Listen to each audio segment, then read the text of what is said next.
Moving right along with today's episode, to jump into a next segment, I mentioned J.J.McCarthy being our next topic of conversation. But before I talk more about that, again, if you have any questions or comments, make sure to use the tip and donations link you see on your screen. The link is GSMCPodcast.net. By using that, I'm able to see your questions or comments in my chat box. I can read them on air, and that way get your perspective on anything I say or on the topic that we have on hand at that moment.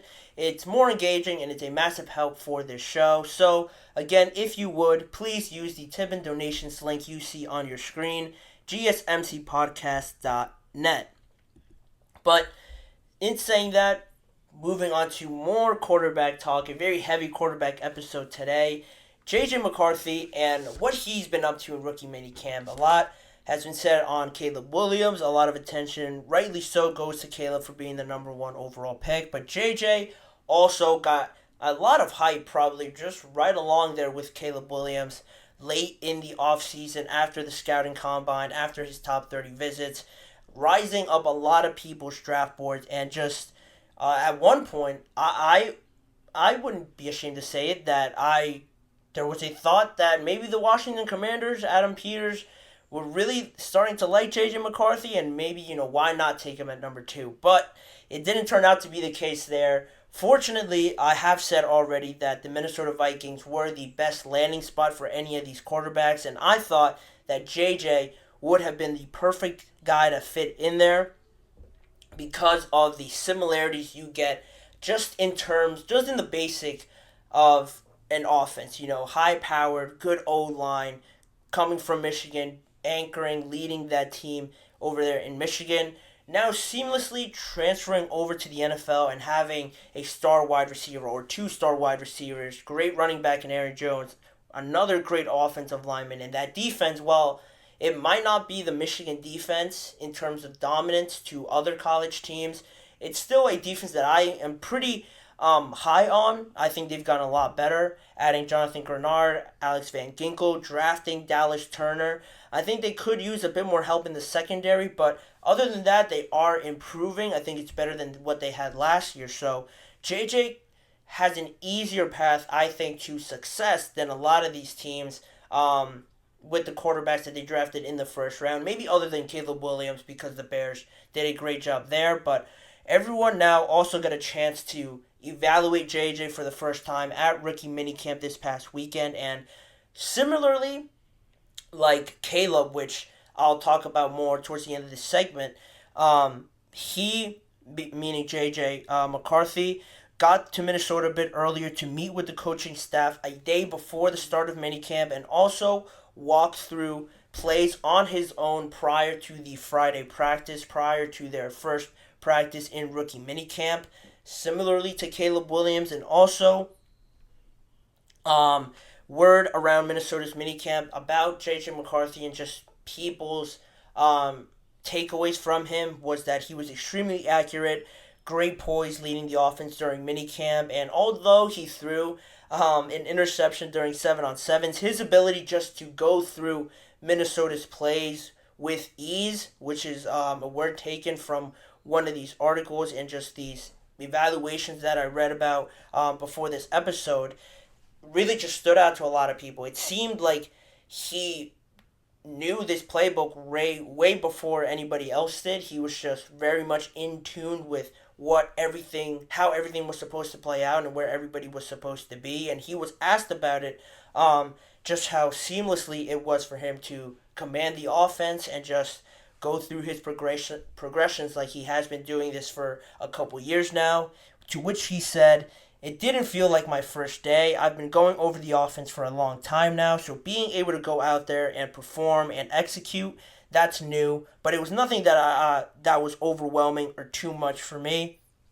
And again, I will talk about this in just a few seconds, but that speaks volumes. At least to me, it does. Where a guy just comes in and learns everything very quickly and can just walk in there and doesn't have to stop too many times, doesn't have to ask too many questions on just the basic stuff. If you know the playbook, you can have a massive head start over all the other rookies there in the room with you. That shows up. That's probably the biggest thing that shows up right away when you're trying to make a first impression, how much work you've put into it, how much preparation you've already put ahead of these other guys, and it makes you stand out right away, and it makes you look that much more efficient, which I think JJ did a great job of as well. And also another thing that people took away from this was just J.J. McCarthy's conditioning levels. They were impressed by it. People there, coaches, just people in the media were impressed by it. There were some glimpses of doubt because he participated in the combine, one of the only quarterbacks to do so, in the pre-draft visits as well, where they have you throw about 60, 50 passes per each one. It differs with each one, but there is a lot of football being played by these guys on these evaluation trips, and people, again, were impressed with how, again, just the energy levels that J.J. McCarthy had. Ran a few sprints at the end of practice, which I thought was funny because if you didn't know, he made a bet with his fellow rookies about throwing, I forget the number of incompletions, or about throwing an interception or something along those lines, but he obviously didn't succeed and he had to pay up on his end of the bet. So the fact that they mentioned it, the fact that people were impressed by it, I thought was funny if you knew the backstory to all of that. And Kevin O'Connell also gave his evaluation on JJ. Kevin O'Connell, one of the base advocates for maybe not JJ specifically, but for drafting the next guy and really believing that whoever they get next, whoever walks in through that door via the draft or trade or anything like that, will be the guy for the foreseeable future, and that turns out to be JJ. And what he said about McCarthy so far was that this guy is a process-driven guy and understands that there's a long road ahead of him. We're just trying to make it incremental gains that we will be solidified as part of how he plays quarterback for a long time. So I've been really impressed with him so far.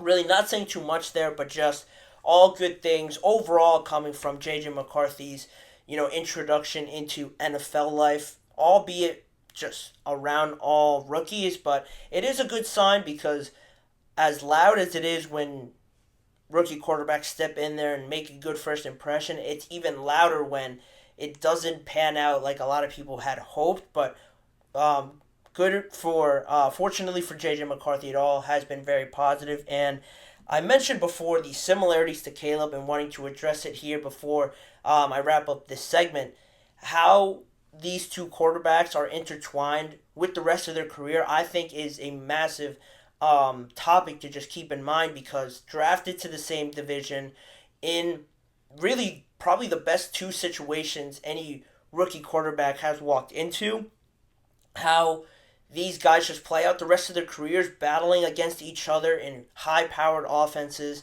Caleb getting all this attention to him early on and being, without a doubt, the number one pick. Say JJ goes on to have more success than him. Say JJ just doesn't struggle maybe with, learning an NFL defense or going through his progressions or just really development over the course of his career year to year. People will look back in this draft like they often do with these draft classes and look and think about, how did that guy go number one and JJ went all the way at 10th overall? Those sort of things are what I find interesting, the hindsight sort of discussions you have down the road where you get a better sense of who these guys are. Obviously, you can't tell a whole story in just after their rookie year, but give it 2 to 3 years and looking at where their careers are at that point, I think will be super fascinating to talk about 2024, where these guys, where these guys were drafted and how people evaluated them now compared to in the future. I think will be super cool to look at, and already very similar to how they've started. They've over-prepared, very attentive to all the details, and just wanting to perfect everything and hit the ground running by addressing and knowing the playbook ahead of time. That speaks volumes, and I think it's no secret that these two are the most highly talked about quarterbacks in that manner, similar to each other. I think it will just continue on for years to come. And also, it seems like all the quarterbacks that should start, Caleb, JJ and Jaden have all over impressed already. Really, JJ and Caleb I've heard the most about, but Jaden, I haven't heard negative things about him, so I would assume it's all been going according to plan. And it's important to monitor these expectations. Obviously, right at the start, we're only in rookie minicamp.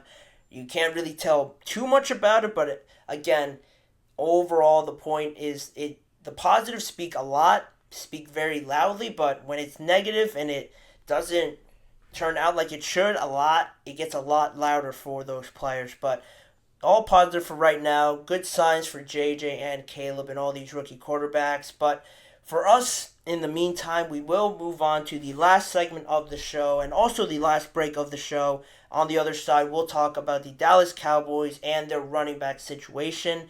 Now, their head coach, Mike McCarthy, speaks on it and what are his thoughts on his running back room and what I think about what he said as well. We'll be right back in just a few moments.